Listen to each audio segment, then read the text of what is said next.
Latin American രാജ്യത്തു നിന്നുള്ള ആദ്യ മാർപ്പാപ്പ വിശുദ്ധ ഫ്രാൻസിസ് അസിസിയുടെ നാമധാരിയായ ആദ്യ മാർപ്പാപ്പ.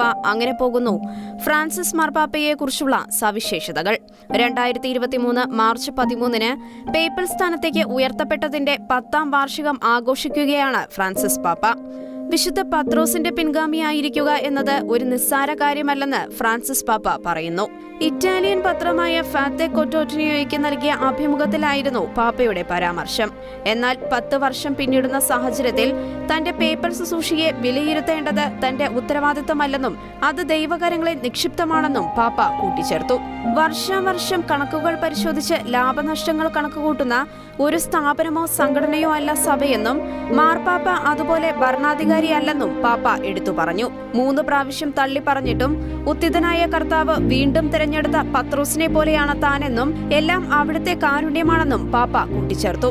വിശുദ്ധ പോൾ 6 പാപ്പ തന്റെ മരണത്തെക്കുറിച്ചുള്ള ചിന്തകൾ എന്ന എഴുത്തിൽ പറയുന്നത് പോലെ താനൊരു പ്രയോജനരഹിതനായ ദാസനാണെന്നും പാപ്പ പറഞ്ഞു.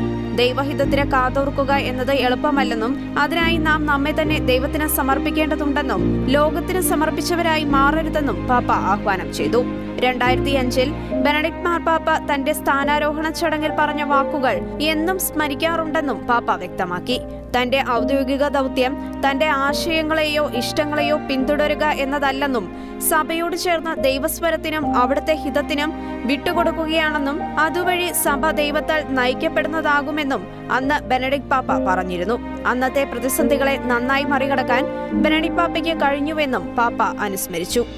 ആധുനിക ലോകത്തിന് താൻ സമാധാനത്തിന്റെ സന്ദേശമാണ് കൈമാറാൻ ആഗ്രഹിക്കുന്നതെന്ന് ഫ്രാൻസിസ് പാപ്പ വ്യക്തമാക്കി. സഭ ലോകത്തിലേക്ക് ഇറങ്ങി ജനങ്ങൾക്കിടയിൽ പ്രവർത്തിക്കുന്ന ഒന്നായി എക്കാലവും നിലനിൽക്കണമെന്ന് പാപ്പ വ്യക്തമാക്കി. ഇന്ന് താൻ നേരിടുന്ന ഏറ്റവും വലിയ പ്രതിസന്ധി അഴിമതിയാണെന്നും അത് സാമ്പത്തിക മാത്രമല്ല ഹൃദയത്തിന്റെ കൂടി അഴിമതിയാണെന്നും വ്യക്തമാക്കിയ പാപ്പ ഇത് നമ്മെ ആരോപണ വിധേയരാക്കുന്നു എന്നും കൂട്ടിച്ചേർത്തു. എല്ലാവരോടും തന്റെ സ്നേഹം അറിയിച്ച പാപ്പ തന്റെ പ്രാർത്ഥനയിൽ എല്ലാവരെയും ഓർക്കുന്നതായും വ്യക്തമാക്കി. 53 വർഷത്തെ പൗരോഹിത്യവും 10 വർഷത്തെ പേപ്പൽ പദവിയും കൊണ്ട് കാഴ്ചപ്പാടുകളിലും നിലപാടുകളിലും പ്രവൃത്തികളിലും അനന്യത തെളിയിച്ച കത്തോലിക്ക സഭയുടെ പരമാധ്യക്ഷനായ ഫ്രാൻസിസ് പാപ്പയ്ക്ക് ലോക നേതാക്കളുടെ ഇടയിലും സാധാരണക്കാരുടെ ഇടയിലും വലിയ സ്വാധീനമാണ് ഉള്ളത്. സാമൂഹിക രാഷ്ട്രീയ പ്രശ്നങ്ങളിൽ പോലും പാപ്പയുടെ നിലപാടിനാണ് ലോകം കാതോർക്കുന്നത് എന്നതും ശ്രദ്ധേയം.